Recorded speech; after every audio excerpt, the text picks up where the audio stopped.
Hello there folks, it's me once again. Just a very super quick video just to let you know that a musical that I really enjoy, The Grinning Man, is available to stream, I believe, today. Go on the old Vic website, do a search for The Grinning Man streaming, or follow the link in the description if I remember to put it there.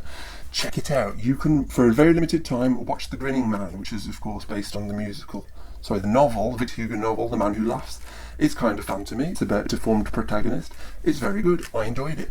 I do have partially a review on my YouTube channel. I spent a really long time doing a Grinning Man musical review and I really liked doing it.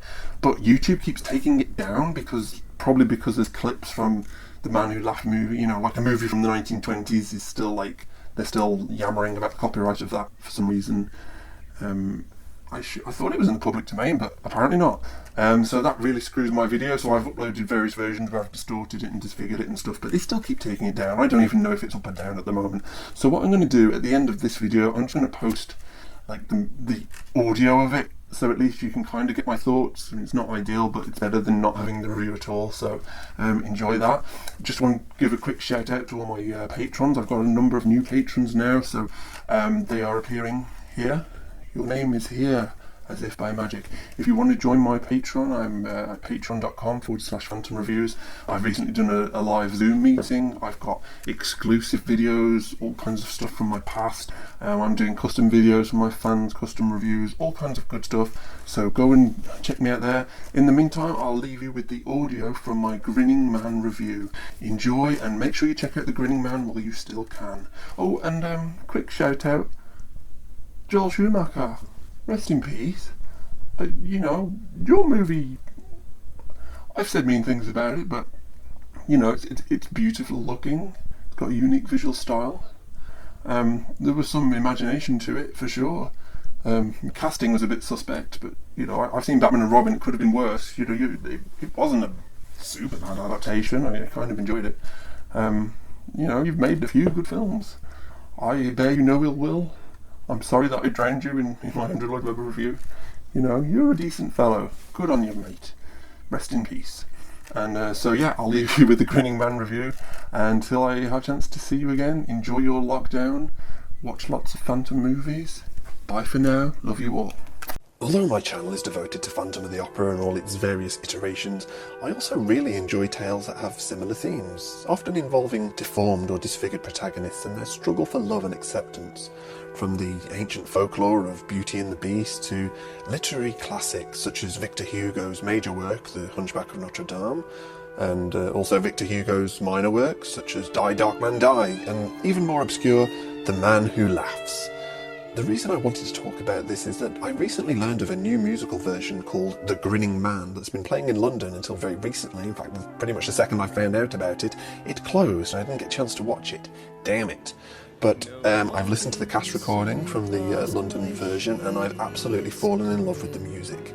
If you check them out on SoundCloud and also on their YouTube channel, they've got some celebrity recordings and bits and pieces.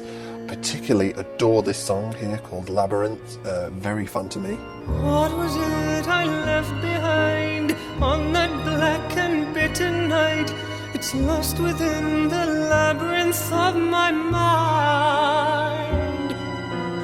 Everywhere I look I see the darkness eating into me. Why is it that the truth's so hard to find? What if the face I'm hiding is all that there is deep inside me? Even if I knew what had caused all this pain, why in hell would I want to feel it again?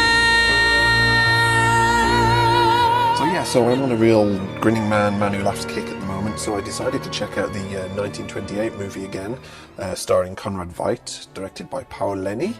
A brilliant movie. I had seen it before a long time ago, but like re-watching it, it just really impressed me with just how good it is. And after watching that, I thought, okay, I'm going to sit down and try and read the book. Have you ever tried to read a Victor Hugo book? They is long. I mean, I've read Les Mis, and when I say I've read Les Mis, I've probably read like 15% of it, because I skim read at the best of times, but like with the Victor Hugo books, they're really good. He's a really good writer, it goes without saying, but literally you could have this chapter that's so amazingly and you're getting caught up in the story, and then he will just do another chapter that is like talking about the sewage system of France, and it will go on for chapters and chapters and chapters about the history of stuff that I do not care about. So like literally you can read a Victor Hugo book and be dead into it, and then just skip 2 or 3 chapters and then get back into the story, and you can have a great time like that. Maybe I'm a Philistine for saying this, but check out the abridged versions of his stuff. But The Man Who Laughs is similar. It really is brilliantly written. He can really ratchet up tension. His descriptions are absolutely exquisite. I can't rave enough about how good his writing is. He just doesn't know when to shut up about random things. He gets easily distracted. But so do I. So me and old Hugo boy, we're bros in that way. Anyway, the story. What's it all about? Well, I don't want to spoil too much because there's some like little plot twists and stuff, but basically it starts out, we've got, there's a little boy who's called Gwynplaine, who has been purposely disfigured by a group of sort of a travelling band of criminals who are called Comprachos, and their job is basically they mutilate children to make, so they can sell them as circus freaks and stuff like that, get more money out of them from begging. Only this boy Gwynplaine has been disfigured by order of the king. He's had a big gaping grin cut into his flesh. So this band of criminals, they're fleeing England, and they actually leave the kid, they ditch him behind at the dock because obviously he's evidence of their crimes, and I think they're going to Spain or something like that. So they ditch him in England and leave him behind in this terrible snowstorm. Please don't take my mother. Don't take her across the sea. And what follows is an amazing description of just Gwynplaine working his way through this snowstorm, this little child like virtually naked in this awful storm. There's absolutely brilliantly written scene, and it is in the movie and the musical also, where Gwynplaine sees like a gibbet with some hanged men in, and how his imagination is sort of like animating them and stuff like that. I wanted to read an extract because it's just so gooily, corally written. I love it. To a man it would have been a gibbet, to the child it was an apparition.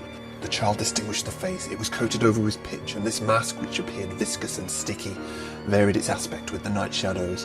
The child saw the mouth, which was a hole, the nose, which was a hole, the eyes, which were holes. The canvas was mouldy and torn, a knee protruded through it. A rent disclosed the ribs, partly corpse, partly skeleton. The face was the colour of earth. Slugs, wandering over it, had traced across it vague ribbons of silver. The canvas, glued to the bones, showed in reliefs, like the robe of a statue. The skull, cracked and fractured, gaped like a rotten fruit. The teeth were still human, for they retained a laugh. The remains of a cry seemed to murmur in the open mouth. And it goes on, and a load of ravens come and like swarm on the corpse and like start pecking at it, and like it's like reading a Stephen King novel or something. And honestly, it's really brilliant horror writing. I was surprised to see it in a Victor Hugo novel. And I really love how this is sort of musically portrayed in the musical.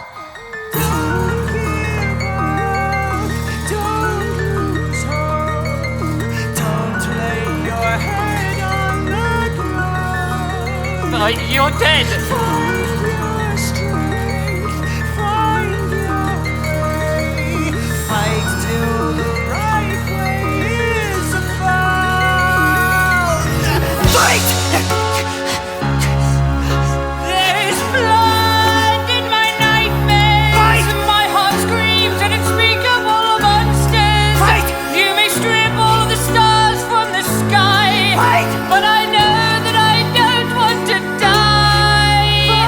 Eventually Gwynplaine comes across the corpse of a woman dead in the snow, because corpses are dead, and she's nursing a little blind baby who he manages to rescue, and she grows up to be called a girl called Dea. In a lot of Phantom of the Opera fan fiction and like spin-off stories, it's almost like a trope of like you've got your disfigured character, but then the only character who can really have a connection with is a blind girl. I think Victor Hugo invented this trope. I'm not sure if anything predates this, so you know, it might seem cliche and everything, but like, you know, this is the original. Hugo invented this, and it works really well. Because she is the only one who can see what he's really like, because Gwynplaine is a really pure-hearted guy. He's just lovely. It's just that he looks really frightening. So Dea and Gwynplaine are eventually rescued by a travelling philosopher called Ursus, which I believe is Victor Hugo's self-insert character. It's an opportunity for him to spout a lot of his own philosophy and views and stuff like that. Similar to Gringoire in Hunchback. And yeah, he grows up to be the world's greatest freak. He makes a really comfortable living. And perhaps one of the contrasts between the book and at least what I can tell from the musical is that Gwynplaine is perfectly happy in the book. He's happy with his disfigurement. It brings him a source of income. It's in a time of extreme poverty, and without his unique face, he would not have a living. So this living keeps him comfortable. It keeps him with Dea, and they have a really beautiful relationship. Now in the musical, it seems that Gwynplaine is perhaps more unhappy with his maiming, and he's quite driven by revenge. And by the laws of every land, and the shame of my disgrace, I vow to find and kill the man who crucified my face. Man, you better get yourself a castrato for this, because it's a little out of my range. Yeah, now this is as good a time as any to mention the incredible voice of Louis Maskel, who plays Gwynplaine, he's actually called Grinning in the Grinning Man musical. His voice is incredible. It is so full of pain, and the falsetto on him is astounding. Like, wow, what a voice this guy has. This woman sheds a true light on my disgrace, because she sees the beauty in my broken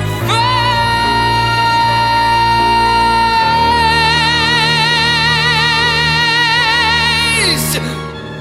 So yeah, so there's a bit more darkness in the character in this, but as in the book, Dea and Gwynplaine have a really happy existence, and the love they have together is very sweet. It's totally non-sexual, it's just very pure and childish, and you sort of get a hint of that in one of the songs where they're sort of reenacting a scene from Beauty and the Beast. How could I have known you'd die if I did not return? If you'd only told me, I'd have never gone away. What happens next, Father? You just tell the beast she loves him. I love you. I love you. Kiss him. Oh, yes.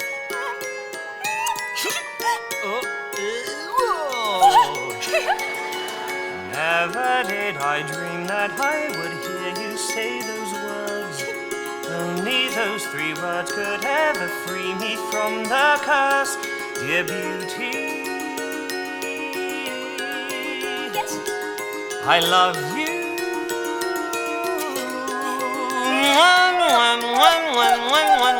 All is going perfectly blissfully happy, but then of course we have to have a bit of upset, and that comes in the form of Duchess Josiana. In the book, she's like a spoilt brat. She's engaged since a child to a guy called David Dirry-Moir. In the musical, they're actually brother and sister, so that sort of adds an interesting incestuous edge to their relationship. I love it when you jump about like this. Where is this thing that's given you such bliss? I'd love to come and see it, but to tell the truth, I'm torn. To see you jumping up and down has given me the horn. Not right now. First you must come with me and see what I found. Oh, it's not like you to pass up on a kiss. But I've really never seen a face like this. Screaming skin, a devil's grin, a lipless nest of teeth. Yes. And what is more, a story that will make you weep with grief. Oh, tell me! The musical really plays up how David and Josiana are really just thrilled and turned on by hideousness. So they go to check him out at the fair, and she is just blown away by how ugly he is. Wipe the tears you cry, your pity I despise. I am the freak show, I am the freak show, watch me smile. One major difference, I'd say, between the book, film and musical is that in the book, basically the Duchess sends Gwynplaine a letter professing her love for him and inviting him basically to become her lover. In the book, there is an absolutely beautifully written epic struggle in Gwynplaine's head about the struggle between his pure, innocent love for Dea and the beginnings of lust and longing, desire for sex, and to be loved by someone who can actually see him. Brilliantly written, brilliantly played out. Spoiler for the book, Gwynplaine decides against it, and it's only later that he actually sort of stumbles into the Duchess's chambers by mistake, and he's directly faced with this gorgeous woman throwing herself at him. In the film, and I think from what I gather in the musical, he goes to her voluntarily. This woman who's seen beneath my skin to the muscle and the flesh of me and not looked away. He came. Could open up a brand new world of feeling. God, I want you! I've wanted you from the very second I lay eyes on you. I love you, freak. But I think in the book it's more effective how, you know, his intentions are pure and he's somehow caught in this perfect struggle between love and lust, and Hugo describes it beautifully and sensually. I'm surprised at how just erotically charged this book is. I just love the scene between them. I just want to share like a few words from the book. I feel degraded in your presence, and oh, what happiness that is. I am so satiated with respect that I long for contempt. I love you not only because you are deformed, but because you are low. I love monsters. It is tasting the fruit of hell. I am Eve, the Eve of the depths. I am in love with a nightmare. You are a moving puppet of which the strings are pulled by a spectre. Gwynplaine, hitherto I have remained untouched. I give myself to you, pure as a burning ember. Be silent. Take me. You don't know how perverse I can be. Knead a star in mud, and you will have my likeness. Look at me as if I were a mirror. Your face is my mind. I did not know I was so terrible. I am also then a monster. Do what you like with me. I am made for Jupiter to kiss my feet and for Satan to spit in my face. Insult me, beat me, kick me, cuff me. Treat me like a brute. I adore you. Damn! This girl is kinky. And I did not expect such levels of kink in, like, some old stuffy-ass Victor Hugo novel. That I'm summarising, this goes on for pages and pages and pages, and it's kind of cool. I don't want to spoil too much more of the story, because the story does take a huge right turn at some point as Gwynplaine's fortunes reverse very suddenly and throws him into a totally new world where he has to decide just what he wants in life, and it's brilliant. As should be expected from the author of Les Miserables, the ending of the book isn't a happy one, and both the movie and the musical have changed it somewhat to make it a bit more uplifting. The musical also adds a pretty major plot twist that I can't quite decide how I feel about. It's all a little bit coincidental how all the characters are suddenly linked by this one event that happens, but I don't know.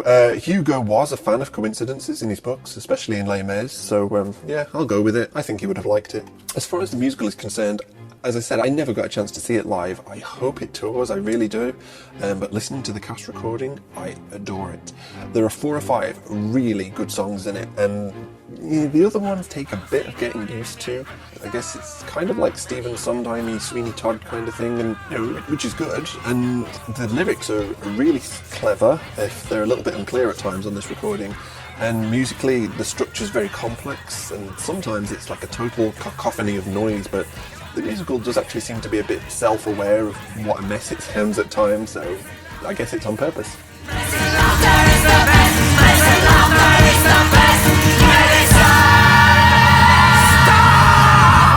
For the love of God, make it stop! I hate this pissing song!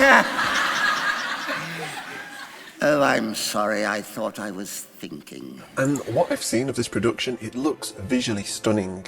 It features puppetry from the guys who did Warhorse, I believe. They use puppets to tell the backstory of Gwynplaine's childhood, and they even bring to life Ursus's pet wolf, Homo, who is renamed Mojo in this version because of political correctness. In summary, if you like phantom and similarly themed stories about disfigured protagonists and the whole Beauty and the Beast aspect, this is great. Read the book, or skim read it at least if you're anything like me. Check out the 1928 movie. I think there was a 2012 French version which I have not seen yet, but I would love to check out. And check out the musical, The Grinning Man. The soundtrack is available to buy online if you search for it. I hope you enjoyed this, and it's a bit of a change from my usual Phantom of the Opera kind of things, but I'm kind of done with that to a point. If you want to discuss The Grinning Man and anything related to it, or to Phantom of the Opera stuff, check out my forum, phantomreviews.proboard.com. And also my Patreon page, patreon.com/phantomreviews. Throw me a little tip if you enjoy my movies, and we will meet again. Don't know where, don't know when, but I know we'll meet again some sunny day. Bye for now.